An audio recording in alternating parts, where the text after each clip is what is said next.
Selanjutnya kita membahas 3 unsur yang dipersiapkan dalam perencanaan sumber daya manusia. Jadi, ketika seorang pimpinan ingin melakukan perencanaan sumber daya manusia, maka harus memperhatikan 3 informasi ini, yaitu 1. Informasi organisasi, informasi analisa pekerjaan, informasi persediaan tenaga kerja. Informasi organisasi yang harus diperhatikan seorang pimpinan ketika ingin melakukan perencanaan SDM adalah visi, misi, value, sasaran perusahaan. Perencanaan SDM harus sejalan dengan visi, misi, value, sasaran perusahaan. Sebagai contoh, ketika sasaran perusahaan meningkatkan target penjualan 10% di tahun 2021, maka perencanaan SDM antara lain meningkatkan kemampuan para tenaga penjual dalam menawarkan produk dan jasa layanan. Yang kedua adalah jenis organisasi. Apakah organisasinya ini organisasi komersial atau organisasi sosial? Jika organisasi komersial, tentu akan berbeda jenis SDM yang akan kita pilih dengan SDM yang akan dipekerjakan pada organisasi yang sifatnya sosial. Yang ketiga adalah struktur organisasi. Struktur organisasi yang simpel tentu membutuhkan SDM yang lebih sedikit dibandingkan dengan struktur organisasi yang lebih rumit. Yang keempat, rentang kendali departemen. Rentang kendali departemen ini maksudnya berapa jumlah staf yang diawasi atau berada di dalam satu departemen.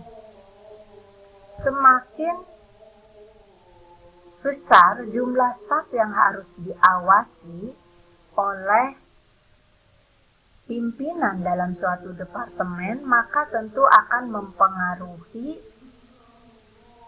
kualitas yang distandarkan ketika kita ingin menyeleksi kepala departemen tersebut.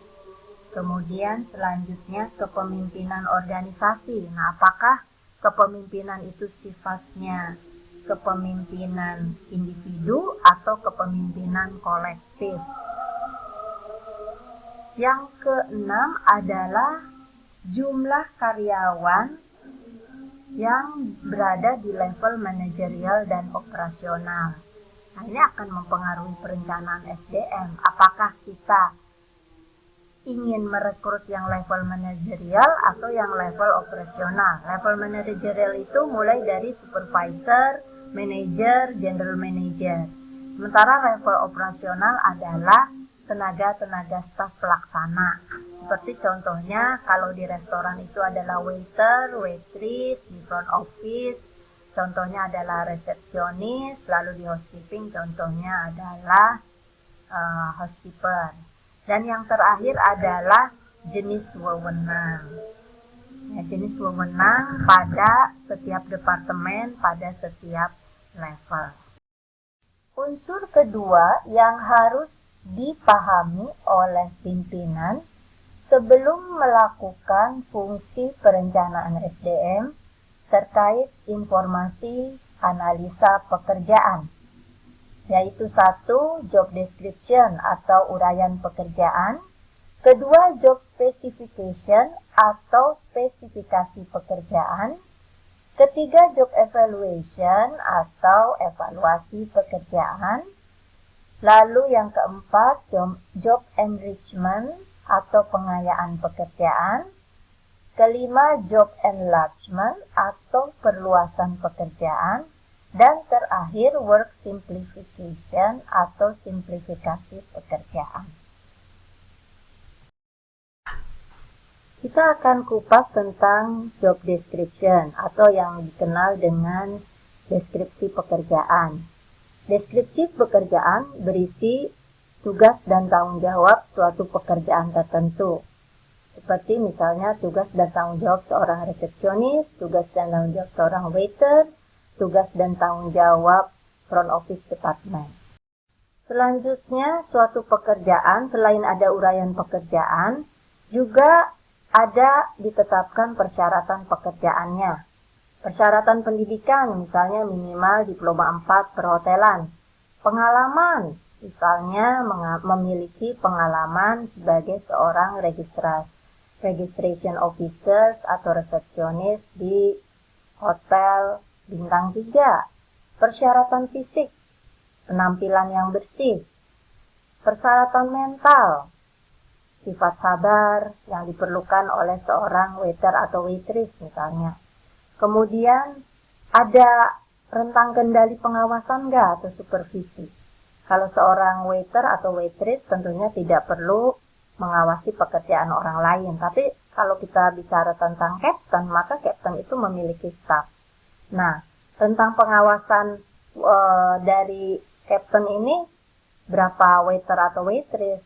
Misalnya harus mengawasi 10 orang waiter atau waitress.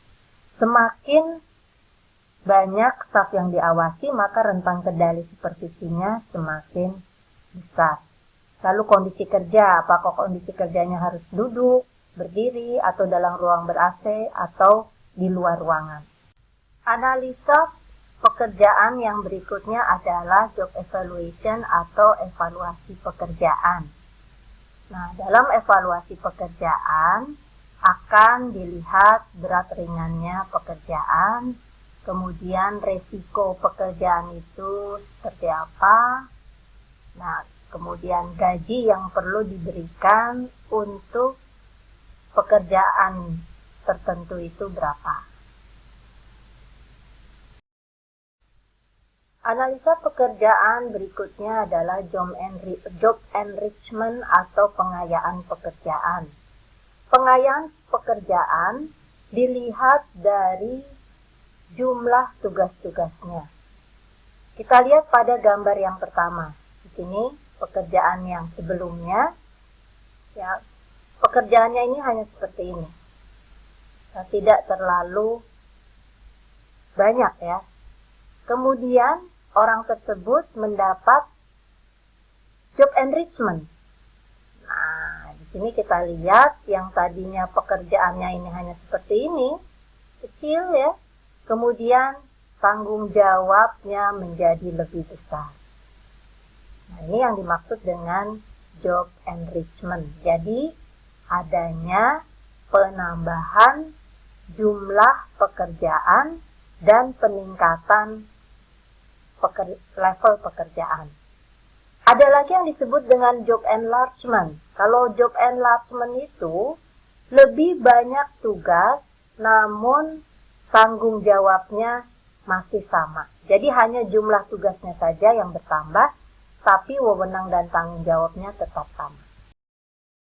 Sahabat mahasiswa bisa membedakan kan apa perbedaan job enlargement dan job enrichment. Informasi terkait analisa pekerjaan yang terakhir adalah work simplification atau penyederhanaan pekerjaan. Yang dimaksud dengan work simplification adalah spesialisasi pekerjaan karena adanya perkembangan perusahaan. Biasanya semakin besar perusahaan, maka beban kerjanya semakin tinggi dari aspek jumlah, sehingga suatu pekerjaan itu harus spesialisasi atau spesifik. Ambil contoh misalnya di Departemen Human Resources Department.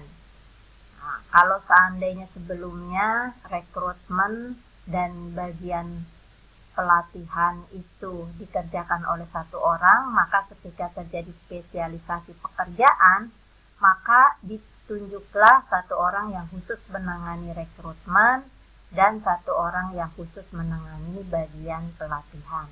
Nah, inilah yang disebut dengan spesialisasi pekerjaan.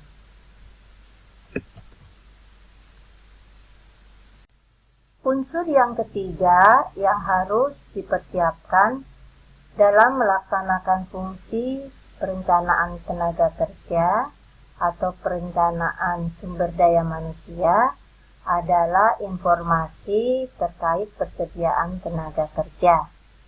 Maka seorang pimpinan harus memahami bagaimana persediaan SDM yang ada di perusahaannya. Tingkat kemampuan SDM-nya bagaimana?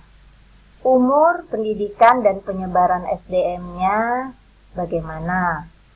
Jangan sampai ada satu departemen yang kebanyakan SDM, sementara ada departemen lain yang kekurangan SDM. Kebijakan perburuhannya seperti apa?